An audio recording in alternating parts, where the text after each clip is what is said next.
Hello students, last video में हमने types of enthalpies of reactions हमने स्टार्ट की थी।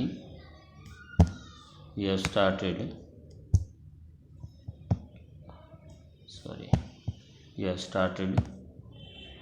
Types of enthalpies of reaction. इसको मैंने दो कैटेगरीज में डिवाइड किया था। एक तो on the basis of phase transfer के हमने 5 types of enthalpy of reaction की थी, जिसमें solid to liquid, liquid to gas, gas to liquid, liquid to solid and solid to directly gas sublimation, enthalpy of fusion, enthalpy of freezing, enthalpy of vaporization, enthalpy of condensation and enthalpy of sublimation हमने किया था। अब इसके बाद हमारी है on the base of types of reaction. Reaction किस type की है उसके बेस पर इंथैल्पी ऑफ रिएक्शन, मतलब जैसे आपकी इंथैल्पी ऑफ कंबशन है, कंबशन रिएक्शन के लिए इंथैल्पी ऑफ फॉर्मेशन है, इंथैल्पी ऑफ न्यूट्रलाइजेशन है, इंथैल्पी ऑफ सॉल्यूशन है। तो इस तरह से बोन एनर्जी के बारे में भी जब बताते हैं हम, तो इस तरह से हमें अब टाइप्स ऑफ रिएक्शंस के बेस पर types of enthalpy of reaction हमें करनी है। फेज ट्रांसफ़र की हमने लास्ट वीडियो में कंप्लीट कर ली थी। तो on the base of types of reactions पहले हमारी आएगी enthalpy of combustion. Enthalpy of combustion, so enthalpy of combustion का मतलब आप समझते हैं burning. So enthalpy change when 1 mole of substance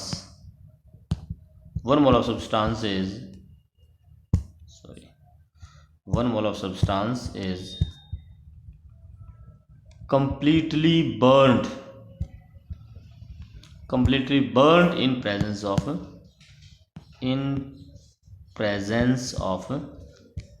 oxygen.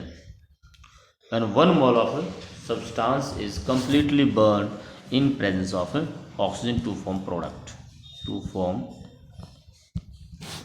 products, and if again reactant and products are in standard condition, then we will call it as standard enthalpy of combustion.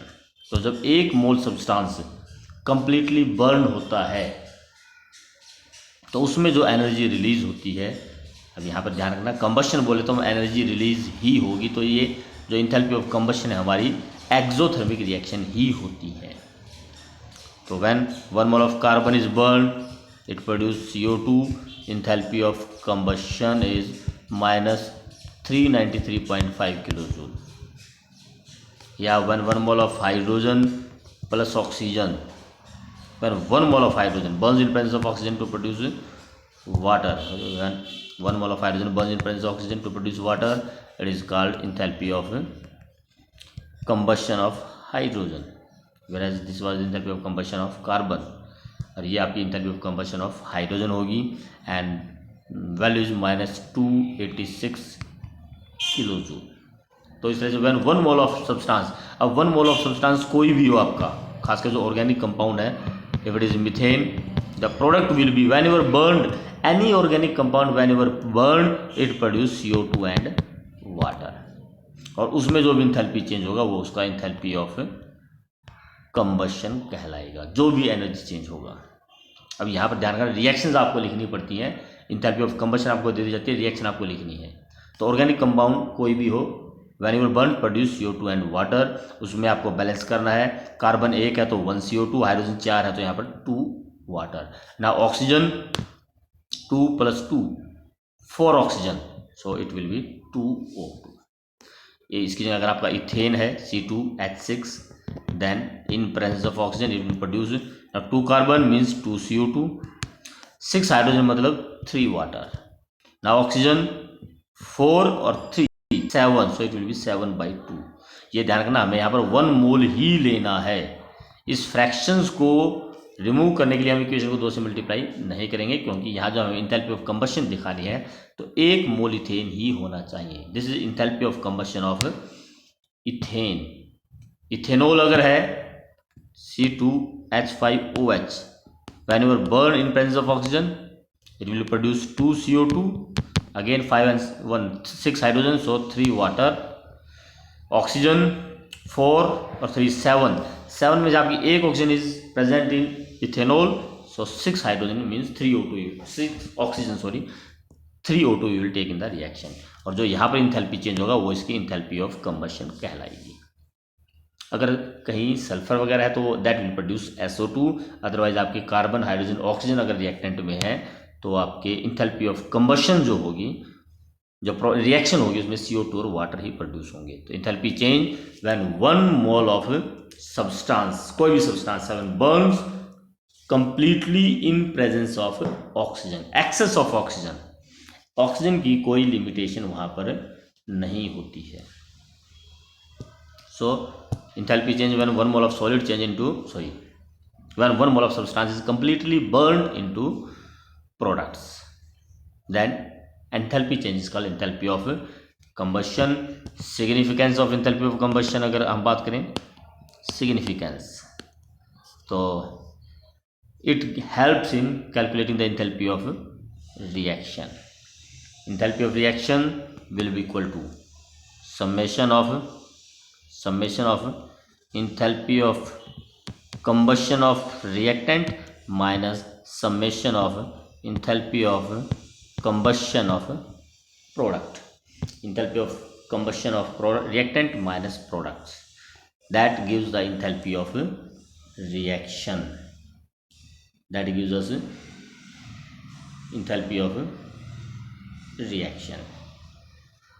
तो किसी भी reaction की अगर हमें enthalpy of reaction निकालनी है तो उसमें जितने भी रिएक्टेंट्स एंड प्रोडक्ट हैं उन सब की इंथैल्पी ऑफ कंबशन है, उससे हम कैलकुलेट कर सकते हैं sum of enthalpy of combustion of all the reactant minus sum of enthalpy of reaction of all the product is called enthalpy of. तो ये आपकी सिग्निफिकेंस है कि इससे हम इंथैल्पी ऑफ रिएक्शन भी कैलकुलेट कर सकते हैं। जैसे हमने बॉन्ड एनर्जी से इंथैल्पी ऑफ रिएक्शन निकाली थी, sum of enthalpy of bond energy of reactant minus products, इस तरह से sum of enthalpy of formation of reactants minus product अगर आप निकालोगे, sorry enthalpy of combustion of reactant minus product निकालोगे तो उससे भी हम इंथैल्पी ऑफ रिएक्शंस कैलकुलेट कर सकते हैं। फिर इसके अंदर एक और इंपॉर्टेंट डेफिनेशन आती है calorific value. calorific values, calorific value, this term is basically used for fuels, for food and or या फ्यूल, जो हमारे ईंधन है, पेट्रोल है, हाइड्रोजन गैस है, CNG है या LPG है, कोल है, तो काउडंग है, इन सब से की जो कैलोरीफिक वैल्यू क्या होगी। Definition, first of all what is the definition of calorific value. The calorific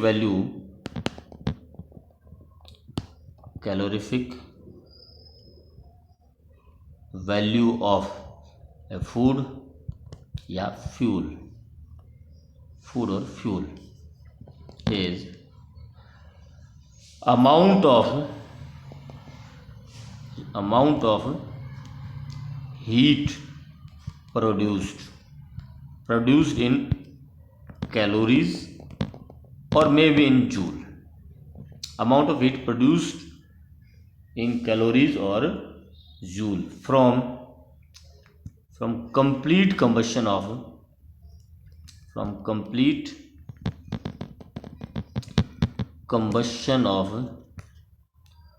1 gram of food या फ्यूल। जब उस फूड या फ्यूल का 1 मोल, सॉरी 1 ग्राम कंप्लीटली बर्न किया जाता है तो उससे कितनी एनर्जी प्रोड्यूस होती है, that is the calorific value of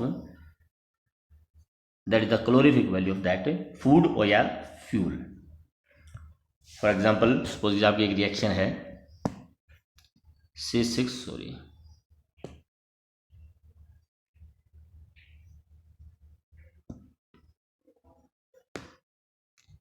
C6 एक minute H12O6, C6H12O6, this is our glucose when burned in presence of oxygen produce 6 CO2 and 6 water and this is enthalpy of combustion, you can say, because 1 mole of glucose burns in presence of oxygen to produce CO2 and water, and this enthalpy of combustion of this glucose is minus 1802 kilojoule. So we can say this is the enthalpy of combustion of glucose. लेकिन अगर मुझे इसकी calorific value calculate करनी है, calorific values. Now calorific value is this glucose having molar mass 180 gram. So 180 gram glucose produce on burning 2802 2802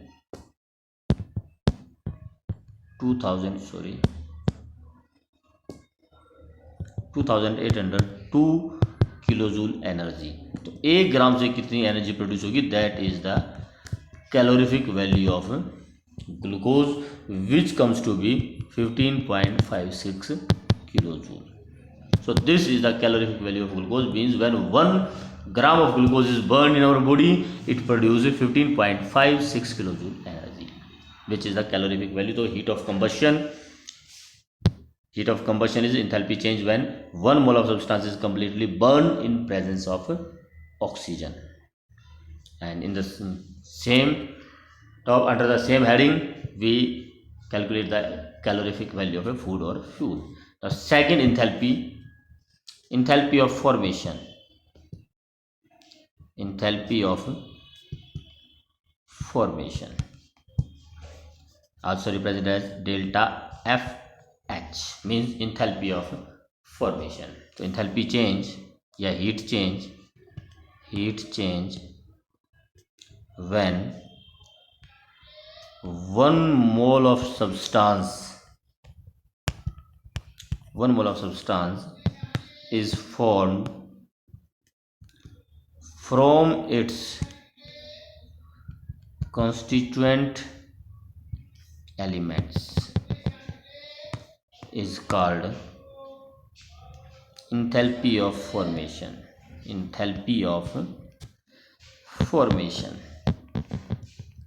तो यहाँ पर आपकी एक मेन चीज़ है, ध्यान रखना, फ्रॉम इट्स कंस्टिट्यूएंट एलिमेंट्स. तो बच्चे यहाँ पर गलती कर जाते हैं, ध्यान रखना इस चीज़ को. When 1 mole of substance is formed from its constituent elements is called enthalpy change.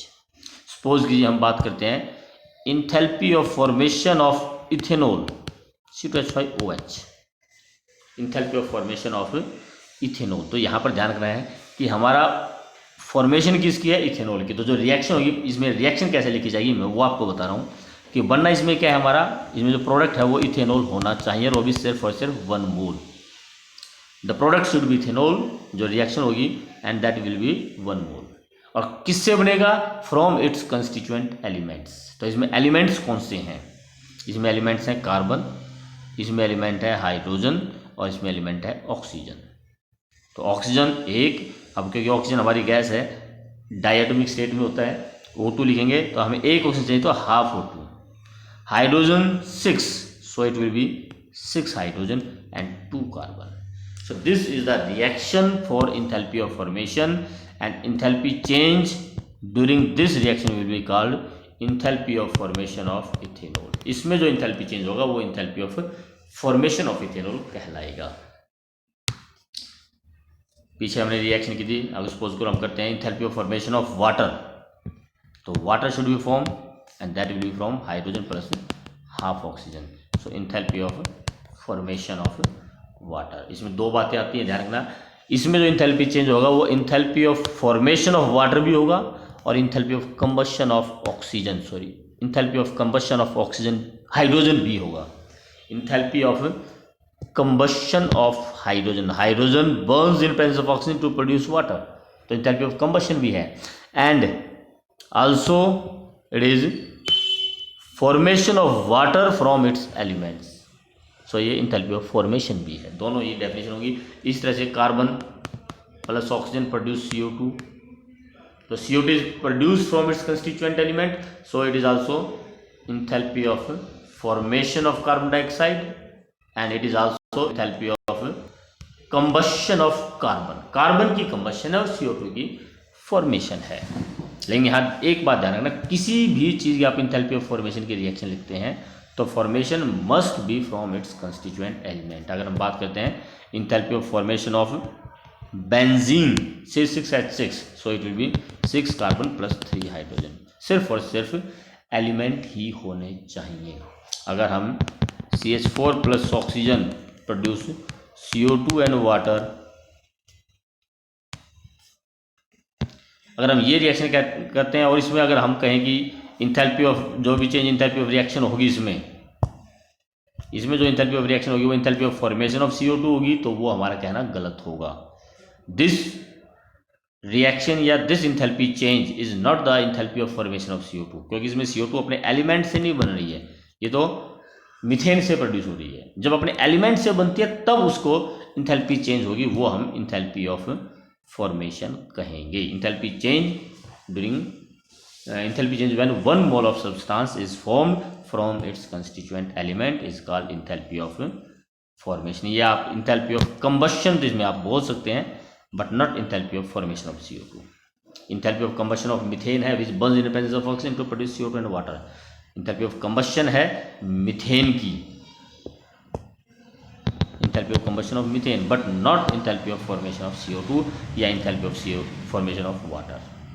CO2 या वाटर की फॉर्मेशन नहीं है, फॉर्मेशन आपकी ये जो हमने ऊपर लिखी है हाइड्रोजन से और कार्बन से, इसकी जो प्रिपरेशन है वो एंथैल्पी ऑफ फॉर्मेशन होगी, ये नहीं। तो इस तरह से एंथैल्पी ऑफ फॉर्मेशन सिग्निफिकेंस की बात अगर आए तो एंथैल्पी ऑफ रिएक्शन इससे भी कैलकुलेट की जा सकती है। Enthalpy of reaction is equal to summation of enthalpy of formation of products minus summation of enthalpy of formation of reactant. तो यहाँ पर ध्यान रखना, यहाँ पर प्रोडक्ट्स माइनस रिएक्टेंट है, कंबशन में हमारी रिएक्टेंट माइनस प्रोडक्ट थी। Enthalpy of reaction is enthalpy of combustion of reactant minus product, बोर्न energy of reactant minus product, but enthalpy of formation से अगर आप एंथैल्पी ऑफ रिएक्शन निकालोगे तो प्रोडक्ट माइनस रिएक्टेंट होगी। Product minus summation of enthalpy of formation या enthalpy of reaction is equal to summation of enthalpy of standard enthalpy of products minus reactant. ये भी ध्यान रखना, स्टैंडर्ड स्टेट में जो हमारी है सारे के सारे रिएक्टेंट्स स्टैंडर्ड स्टेट में हो। अब इस पर एक न्यूमेरिकल हम जरा कर लेते हैं कि क्वेश्चन है आपका कि standard enthalpy of formation of, question लिखते हैं पहले, अब इस पर न्यूमेरिकल कैसे आते हैं वो आपको बताते हैं। Standard enthalpy of formation of NH4NO3 ammonium nitrate, nitrogen oxide and water are -367.5 kilojoule per mole plus 81.46 kilojoule per mole and -285.78 kilojoule per mole respectively at 25 degree Celsius temperature and 1 atmospheric pressure at 25 degree Celsius and 1 atmospheric pressure standard. Calculate delta H and delta U for the reaction. एक reaction आपको दे रखी है NH4NO3 produce N2O plus 2 water. इसके लिए आपको delta H भी calculate करनी है और डेल्टा यू भी कैलकुलेट करनी है।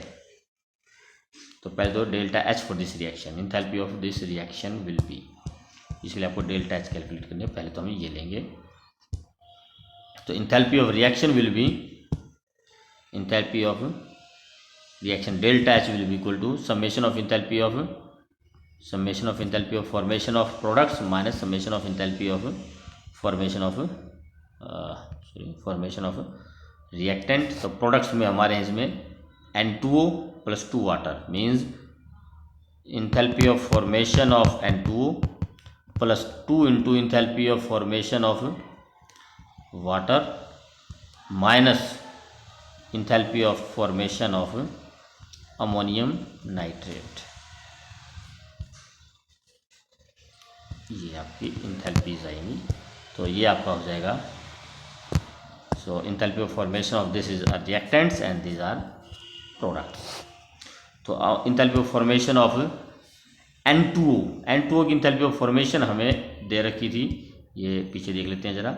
N2O की 81.46 प्लस 2 इंटू 285.78 आई थिंक, या 78 for water, minus enthalpy of formation of ammonium nitrate 367.5, it is minus 367.5। ये आपकी जो वाटर की है ये भी नेगेटिव है, साइन का यहाँ पर जरूर ध्यान रखना है। वाटर की भी नेगेटिव है और अमोनियम नाइट्राइट की भी नेगेटिव, जबकि N2O की हमारी पॉजिटिव है। तो 81.46 इंटू, यह आ गया आपका 81.46 प्लस इंटू माइनस 571.56, ये प्लस साइन था यहाँ पर, माइनस इंटू माइनस 367.5 आपका प्लस में हो जाएगा। तो 81.46 माइनस 571.56 प्लस 367.5, ये आपका डेसिमल यहाँ नहीं है, यहाँ पर है। तो जो ओवरऑल आपकी आ जाएगी -122.56। तो ये आपकी डेल्टा एच की वैल्यू आ गई, इतने किलो जूल। अब दूसरा इसमें क्वेश्चन हमारा डेल्टा यू निकालना। डेल्टा यू जैसा कि हम जानते हैं कि delta H equal to delta U plus delta NGRT, ये न्यूमेरिकल हम पहले कर ही चुके हैं। इसमें हम आपको बता देते हैं कि बात स्टैंडर्ड्स की है, तो स्टैंडर्ड स्टेट्स में जो रिएक्शंस थी हमारी, अमोनियम नाइट्रेट जो हमारा सॉलिड होता है, N2O गैस है, water liquid it's in their standard state. तो डेल्टा N होगा जो इसमें हमारा रिएक्टेंट प्रोडक्ट साइड में सिर्फ 1 मोल है N2O का गैसेस का, और रिएक्टेंट साइड में गैसेस नहीं है, तो डेल्टा N हो जाएगा 1 - 0। तो पहले हम इसमें निकालेंगे डेल्टा N। तो delta N is equal to number of moles gases mole in reactant side product side minus reactant side, that is 1। So delta H will be equal to delta U plus 1 into 8.314 upon 1000 kilo joule में अगर हम लेते हैं तो, into temperature is 298 kelvin. और इसको हम solve करेंगे। डेल्टा एच की वैल्यू हमारी अभी आई थी -122.56, yes 122.56 minus delta NGRT equal to delta U। तो -122.56 minus 1 into 8.314 upon 1000 kilo joule में है 298 kelvin is equal to delta U। और इसको अगर हम सोल्व करते हैं, तो हमारी जो डेल्टा U की वैल्यू आ जाएगी वो आ जाएगी -125.037 किलो जूल। तो इस तरह डेल्टा H और डेल्टा U हम कैलकुलेट करते हैं। तो डेल्टा इंथैल्पी ऑफ फॉर्मेशन पर बेस्ड हमारे न्यूमेरिकल। तो 2 इंथैल्पीज आज हमने की, enthalpy of combustion and enthalpy of formation, enthalpy of neutralization और उसके बाद enthalpy of solution and bond energy, वो हम अपने नेक्स्ट वीडियो में लेंगे। Thank you.